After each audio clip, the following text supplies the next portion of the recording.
All right, so at the gym tonight, I was talking with a buddy, lifter, coach, friend, about the recent events at the Westside Pro Invitational.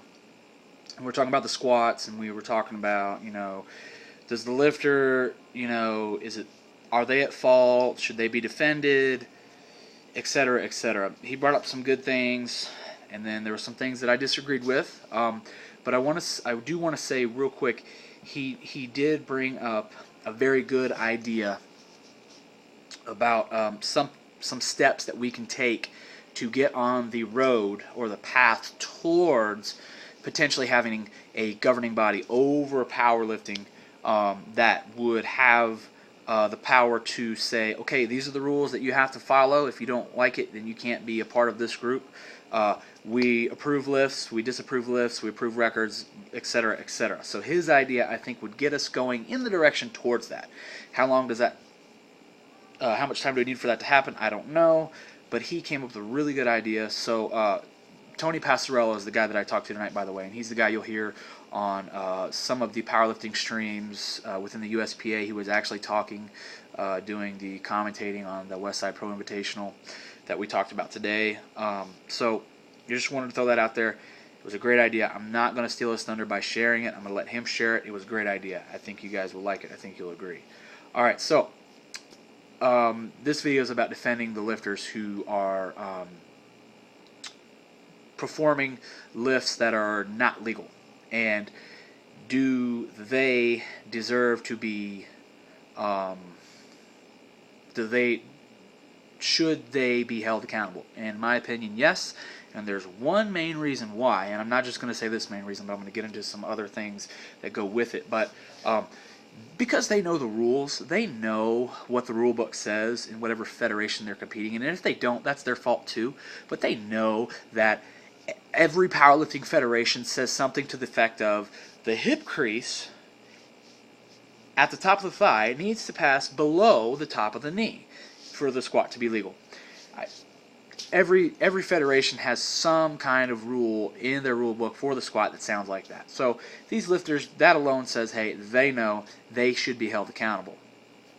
Another thing that I was just recently told about, and actually on more than one occasion, that apparently some of the handlers, Louis Simmons being one of them, are being tapped by the judge once the squatter has gotten into a position that would get them or yield them white lights. I was unaware that that was something that was legal. Didn't know you could do that. So at some point, I'd have to think, if this is happening repeatedly, the lifter would become aware of this. Oh, the judge is telling you when to give me the up command? I don't know. I can't for a second really believe that that's a secret between the lifter and the handler, especially if it's happening over and over. Also, these lifters, do you think they're watching their own videos from meet? Of course they are. They see it. They know they're high. They know the rule book. They should be held accountable. Okay? Now, one argument that people are going to have is, well, athletes take advantage of the way that things are being called all the time. You're right. They do it in the NFL. They do it in baseball and any other sport. Okay? The difference is the speed with which powerlifting occurs is light years slower than baseball, football, and other things, which is why you see an instant replay in football. I believe there's going to be one in baseball very soon. Okay, the speed of the game is much greater in those sports. When you talk about an umpire calling a strike zone, he's watching a little white spear that can be traveling up in upwards of 100 miles an hour. Okay, and of course you'll see them make bad calls. They'll call a strike here and there that's definitely outside of the strike zone. And then some people argue, well, in some games you see an ump and he's not calling the strike zone the same way as another umpire. Well, maybe he's not.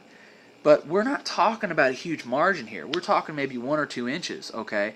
And the difference is the umpire in baseball is legitimately trying to call the strikes correctly. Granted, his strike zone may vary from another umpire's.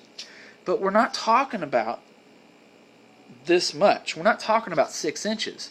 And we're seeing these squats happen, and they're 4 to 6 inches outside of what's legal.